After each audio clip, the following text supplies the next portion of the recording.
A poor man was married to a beautiful woman. The man and his wife never quarreled. The husband loved his wife. The wife loved her husband. They were very happy. But this happy couple had a rich, handsome neighbor. He saw the poor man's beautiful wife, and he fell in love with her. "I want to marry her myself," he thought. Every day, when the woman's husband was working in the fields, the rich man went to the poor man's house. "You're a beautiful woman," he said to the poor man's wife, "but your clothes are old. Why doesn't your husband buy new, pretty clothes for you? I'm sure he doesn't love you. If he loved you, he would buy wonderful clothes for you. Divorce him and marry me. I will buy you beautiful New clothes, the best in the land.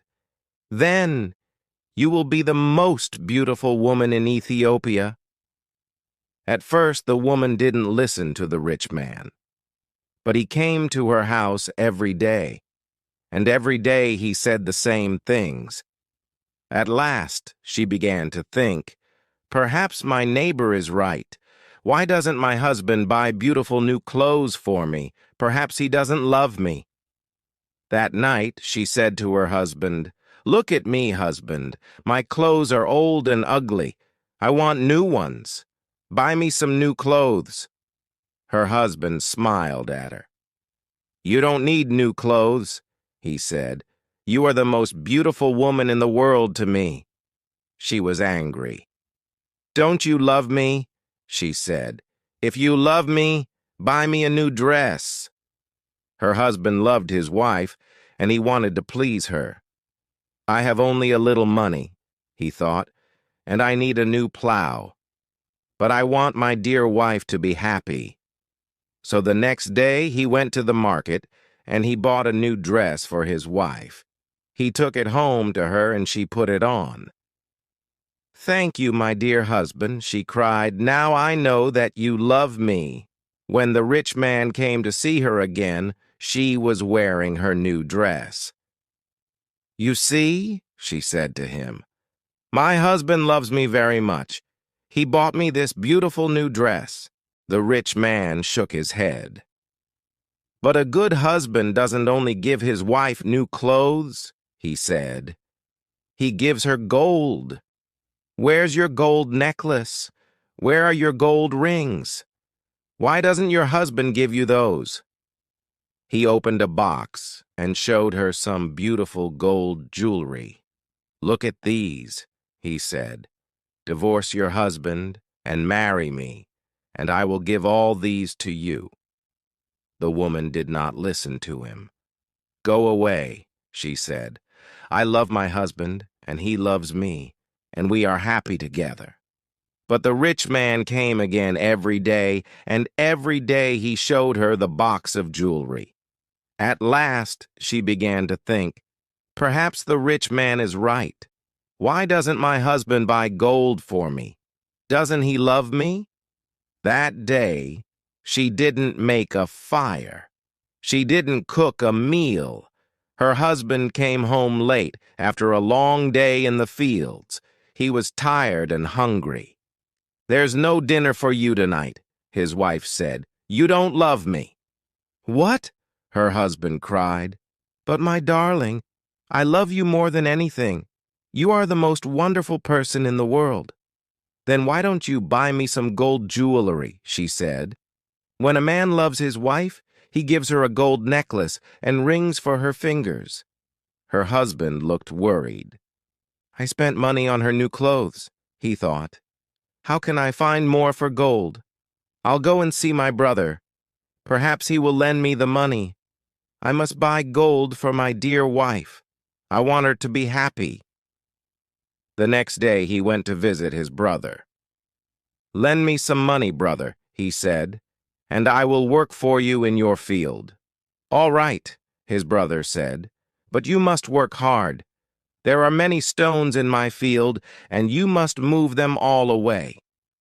Her husband agreed and took the money. He went to the market and bought some gold jewelry. Then he took it home to his wife. His wife was very happy.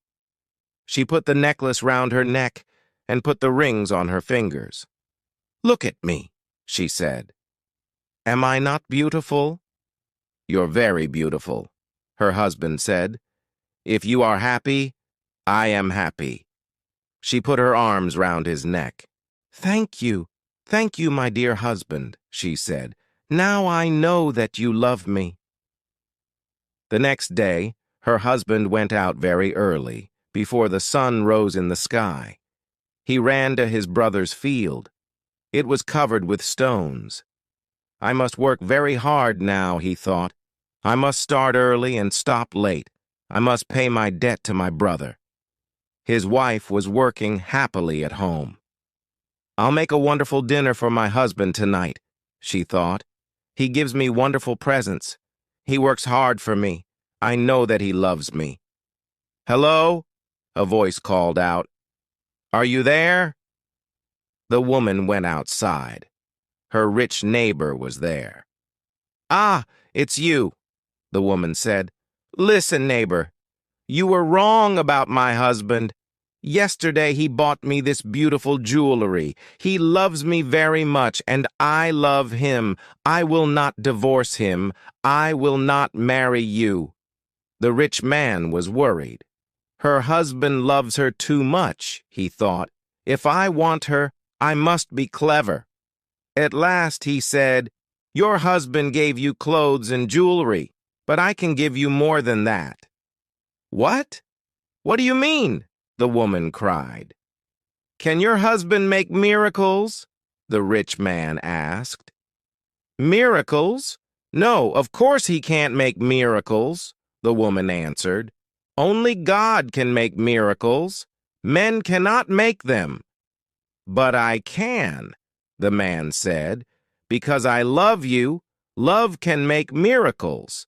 If your husband loves you, he can make miracles for you. If you love me, I will make miracles for you." "Make a miracle for me now," the woman said.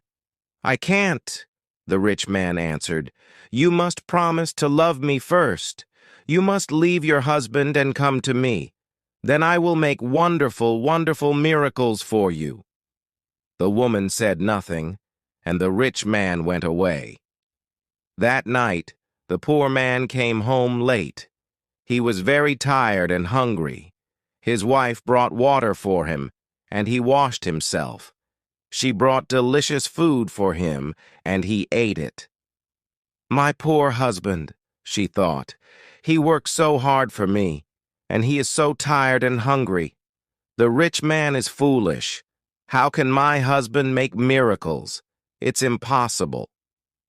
But the next day, and the day after, and the day after that, the rich man came to her house again. "Did your husband make a miracle for you yesterday?" he asked the woman. "Leave him and love me, and I will make many, many miracles for you every day." At last, the women began to listen to him. One day when her husband came home, she was sad. "Wife, dear wife, what is wrong with you?" cried her husband. "Are you sick?"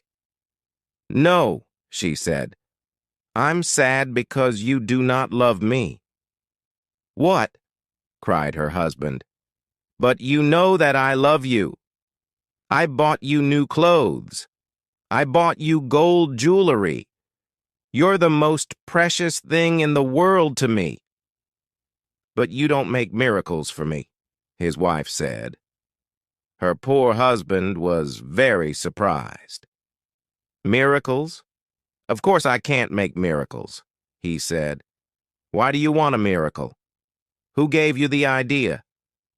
"Our neighbor came to see me today," the woman said. "Love makes miracles," he said. "If a man loves a woman, he will make miracles for her." Her husband was very worried. "That wicked man wants to take my wife," he thought. "All this trouble comes from him. When he first came here, She wanted new clothes, then she wanted gold jewelry, and now she wants a miracle. What can I do? If I don't make a miracle, perhaps my wife will leave me and marry him. The next day, he went slowly to work in his brother's field. I must pray, he thought. Only God can help me now. He looked up to heaven. Oh, Lord God, he prayed, please help me to make a miracle. I love my wife, and I want to keep her. Don't let this rich man take her from me. He worked all morning. He was moving stones from his brother's field. In the middle of the day, he sat down under a tree to rest. A man was sitting there already. "Who are you?" the poor man asked. "I am a wizard," answered the man, "and I have a gift for you. Look, here are 2 sticks. They make miracles." "Miracles?" the poor man said. He was happy now. "What kind of miracles?" "If you touch a person with the first stick," the wizard said, "he will become a donkey." The poor man thought of the rich man, and he smiled. "A donkey," he said. "That's very good. And if I touch him with the second stick, what will happen?" "He will become a man again," said the wizard. The poor man took the sticks and jumped up. "Oh, thank you, my friend," he said. "I prayed to God, and he sent you to me. Now I can keep my wife and punish my enemy." He ran home. "Wife," he called out, "come here. I'm going to make a miracle." His wife came out of the house. "A miracle," she said. "What miracle?" "Look," said her husband. He touched her with the first stick. At once she became a donkey. She lifted her head and tried to speak, but she could not. "Hee-haw, hee-haw," was all she could say. Her husband touched her with the other stick. At once she became a woman again. "Husband, that's wonderful," she said. "It's a real miracle. How did you do it?" "I prayed to God," her husband said, "and he helped me. And now, wife, I am going to punish my enemy." "Your enemy?" said his wife. "Who is that?" "You know my enemy," her husband said. He was looking at her. He wasn't smiling now. "It's the rich man, our neighbor. He comes to our house when I am working in the fields.